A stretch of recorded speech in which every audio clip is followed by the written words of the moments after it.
हाँ, क्या नाम है आपका मैम? शिवानी धनकर। मैम ये बताइए कि अतीक अहमद का जिस तरह से हत्या हुआ है वो गलत है या सही है? सर फर्स्टली अगर मैं बात करूं, जैसे कि मैं यूपीएससी एस्पिरेंट हूं, तो अगर मैं समाज और कानून के दायरे में रह के बात करूं तो ये एकदम गलत था, क्योंकि कहीं ना कहीं पब्लिकली हम एक चीज़ दिखा रहे हैं कि आज के हमारे समाज में लोगों का जो डर है वो निकल चुका है।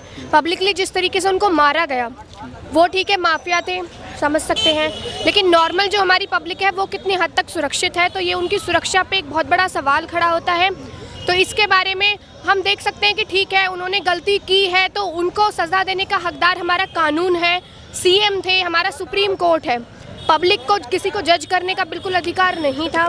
तो इस पे मेरा यही है सजेशन सबके लिए कि ठीक है, हमारा जो सुप्रीम कोर्ट है उससे बड़ी जनता नहीं है। बिल्कुल। तो आपको पब्लिकली ऐसे किसी को भी शूट कर देना, मार देना, वो चीज़ गलत थी, क्योंकि आपके लिए सपोर्ट के लिए कानून था, आपका संविधान है, सुप्रीम कोर्ट है।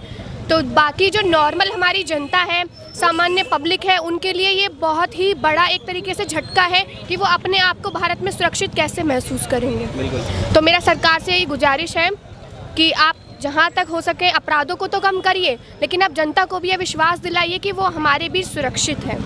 इतना ही कहना चाहूँगी सर अभी। और एक बात और, आप यूपीएससी एस्पिरेंट हैं, तो आप एक बात बताइए, अतीक अहमद जिस तरह से क्राइम कर रहा था और काफ़ी समय से उसका दबदबा रहा और कई लोग उसके जो है विरुद्ध कोई आया ही नहीं, ठीक है, कई केसेस उसके विरुद्ध दर्ज हुए, लेकिन कोई भी जज उसके खिलाफ कोई एक्शन नहीं लिया। तो क्या आपको लगता था कि अगर इसका मर्डर नहीं होता तो आने वाले समय में क्या उसको फांसी की सज़ा मिलती, या फिर कहीं ऐसा नहीं समय बदलता, सरकार बदलती और फिर से वो छूट जाता? क्या लगता है? जी सर, यदि मैं सरकार की बात करूं तो आज के टाइम पे पहली चीज़ तो हमारी ये है कि हमारी जो पॉलिटिकल साइंस है वो हमें ये बताती है कि हमारी सत्ता में कोई भी आपराधिक तत्व नहीं आना चाहिए।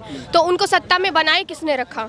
तो कहीं ना कहीं सरकार की भी गलती थी कि वो इतने बड़े अपराधी हैं तो उनको हमारी राजनीति में जगह मिली हुई थी। और सिर्फ उनकी ही नहीं, आज के ज़माने में मैं कई लोगों की बात करूँ तो हमारी राजनीति में कुछ ऐसे लोग हैं जो बहुत ही बड़े आपराधिक तत्व हैं, लेकिन फिर भी राजनीति में हैं और हमारी सत्ता पर अधिकार कर रहे हैं।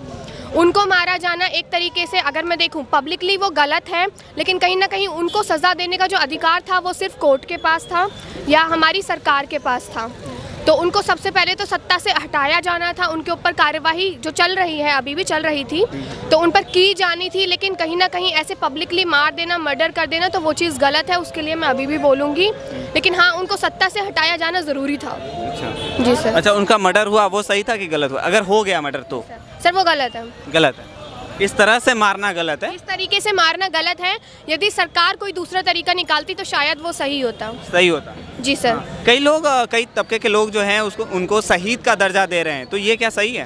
सर बिल्कुल गलत है, क्योंकि शहीद क्या हैं, वो सेना पर खड़े जो हमारे जवान हैं, जो बॉर्डर पर खड़े हैं, आप उनसे पूछिए। अभी मैं वर्तमान समय की बात करूं तो हमारे सेना के 5 जवान शहीद हुए हैं, जिन पर जो नक्सली हैं उन्होंने हमला किया है, जबकि वो ईद का ही सामान लेकर सबके साथ सेलिब्रेट करने जा रहे थे, लेकिन फिर भी नक्सलियों ने उन्हें मार दिया। लेकिन हमारे देश के जो मुस्लिम हैं वो भी उस बात पर अभी रो रहे हैं कि वो हमारे लिए आए थे। तो सबसे पहली बड़ी बात मैं ये कहना चाहूँगी कि देश में जो सांप्रदायिकता फैला रहे हैं वो ऐसे ही कुछ राजनीतिक तत्व हैं, बाकी लोग आपस में हंसी खुशी मिलकर रह रहे हैं। तो सबसे बड़ी जो हमारे देश की कमी है वो आज के टाइम पे कहीं ना कहीं राजनेताओं की ही है, जो कहीं ना कहीं राजनीति में घुसकर सांप्रदायिकता फैला रहे हैं। बिल्कुल जी सर। और आपने जो बात कही बिल्कुल सही, ईद का सामान वगैरह लेकर ही, और कई मुस्लिम जो है इस चीज़ के लिए रो भी रहे हैं कि उनका जो है शहादत हो गया, यानी कि वो शहीद हो गए, उनको मारा गया। तो लेकिन कई तबके के लोग जो है कहीं ना कहीं इसको अतीक अहमद को कहते हैं कि नहीं ये शहीद है। दोनों में बहुत फ़र्क है। वो फ़र्क क्या है, आप एक बार और डेफिनेशन इसका समझा दें कि शहादत क्या होती है, वास्तव में क्या होती है? शहादत क्या है? देखिए, जब आप अपने देश के प्रति शहीद होते हैं, आप अपने देश के प्रति मरते हैं, अपने कर्तव्यों को निभाते हुए मरते हैं।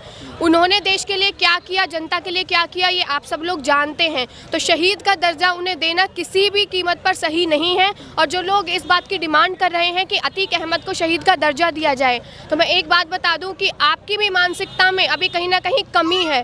तो आप उसको पहले पहचानिए। जहां जिन लोगों को शहीद का दर्जा देना है, वहां आप बोलते हैं कि नहीं, इनको शहीद का दर्जा नहीं देना, इन पर हमला हुआ है। तो इस चीज़ को आप पहचानिए कि जो आप पर हमला कर रहा है शहीद वो है, या जो आपको बचाने के लिए हमलों का शिकार हो रहा है वो शहीद है। तो शायद आप इसका अर्थ समझ जाएंगे।